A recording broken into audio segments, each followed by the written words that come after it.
Ang gawin mo ay top pruning. So ito ang ikakat mo. Bang. Yun.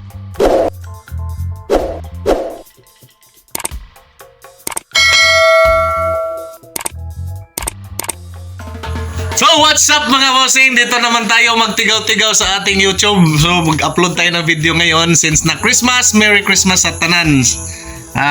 Sa lahat pala. So ngayong araw na to sa mga bagong nagtatalong dyan.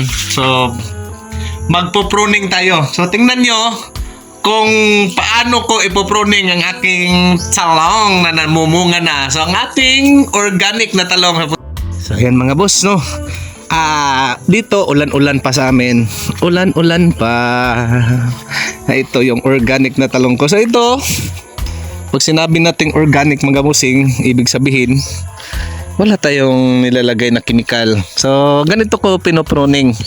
So ito kasi ang talong mga boss. Ang talong sa lahat ng halaman, kamatis.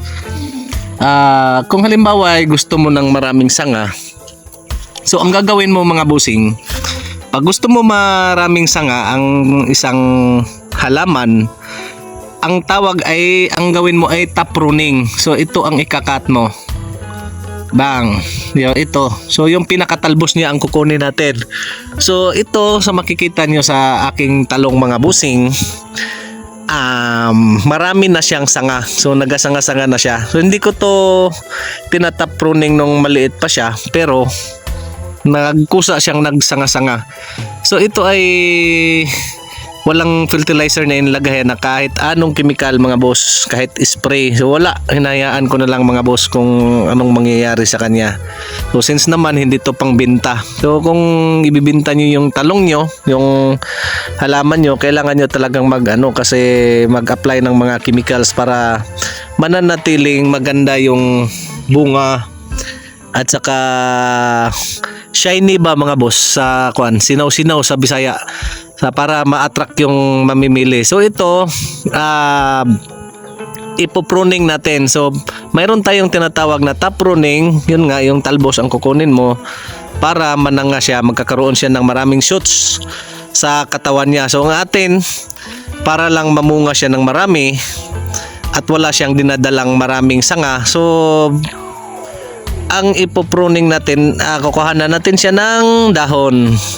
Kasi itong mga dahon mga busing, itong matatandang dahon, yan ay sinusuplayan din yan ng nutrients sa kanyang galing sa katawan. So hindi siya makapag-concentrate sa ibang yang mga sanga sa pagpalaki kasi mayroong kaagaw na dahon. So although ang dahon mga busing nakakatulong yan sa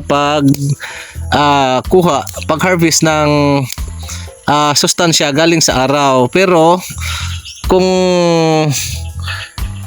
marami naman, nakakabawas din siya ng sustansya na papunta sana sa kanyang pamumulaklak. So paghihimsog kung sa ngalan na sana sa kanyang mga bunga. So kailangan siyang bawasan para makapag-concentrate siya sa kanyang bunga, para ito ay maging himsog. Ano ba sa Tagalog yung himsog? Malusog mga busing. Yun lang. Ganun lang ako mag-pruning. So ito, kabila, kita nyo may bunga na. Tanggalin na natin yung mga subong or mga shoots sa ilalim mga boss. So tanggalan mo lang siya ng matandang dahon. So ganyan. Ganyan lang ang gagawin nyo. Tanggalan nyo lang yan. Ito, ganda talaga itong kuha ko mga boss na nakita ko dun sa may kanal. So ganyan lang mga boss. So ito, hindi na natin kailangan na pasaklahin pa siya doon sa may pinaka niya. So tanggalin na siya para itong mga sanga na to makapag-concentrate at makapagdala ng mga bunga pa. So ito, may nakaligtaan tayo isa. So ganyan lang. So yan ba, nakikita niyo ba na madamo? So ito naman kasi, so kung gaano kalaki yung talong nyo, so ganyan ka haba din daw yung ugat niya. So ibig sabihin, nandito hanggang dito yung ugat niya, kaya nilinisan niya natin yung pinaka circle niya. Pero mas maganda, malinis talaga. Pero alam niyo mga bossing, sa organic, sa pamamaraan ng organic, para sa akin mga boss, kailangan niya ng damo. Para saan yung damo mga bossing? Para matakpan, para ma-shade yung mga kuan mo, talong mo. Na imbis na diretso sa talong mo yung mga insekto, doon ma-attract sila sa damo. So doon sila kakapit sa damo mga boss. Na hindi makikita yung talong mo directly nila. So doon sila mangingiyain muna sa damo. So bago sila pumunta sa pinakatalong mo ay busog na sila. Pero ito, tingnan mo. 'Di ba? Nagkakaroon siya ng pinagkainan ng uod. So buti na lang yung talong natin mga busing, walang stem borer. Kasi sa mga nagtatalong diyan, kadalasan mga boss, ito ay yung inanuhan ng stem borer. Pasensya na sa kamay ko kasi ganyan talaga ang kamay ng mahihirap, madumi. Kasi nag-ano tayo ng garden doon sa kabila. So, tinutusok yan ng stem borer tapos nilalagyan nila ng uod. Yung ano nila, yung larvae, yung parang itlog nila. So, dyan yung uod mananatili hanggang magiging adult siya. So, dyan siya mananatili, kakainin yung ano mo, kaya itong talbos ng talong mo ay mamamatay. So, yung stem borer mga boss, mahirap alisin yan. Kasi pag inisprehan mo yan mga busing, hindi naman mamamatay yung uod na yan kasi nasa ilalim na.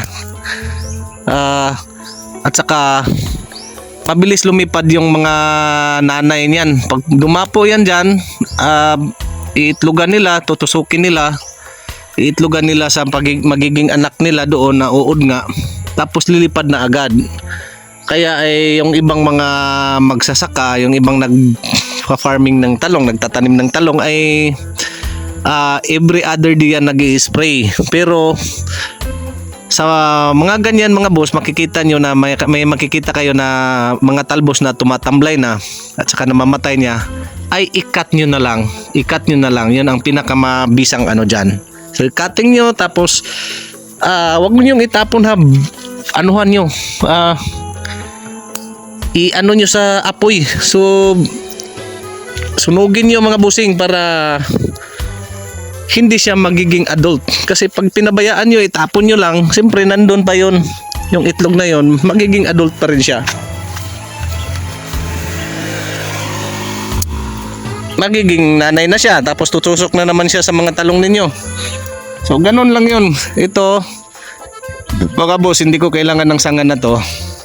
Bali, bihay na rin siya. So tatanggalin ko na. So itong mga sanga na malalaki, yun ang ipatukuan ko.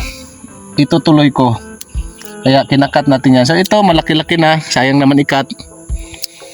Buti hindi ang misis ko nag-cut nito. Kaya nag-pruning na ako. Kasi pag siya ang naka-pruning nito mga boss, tirhan lang yan ng talbos.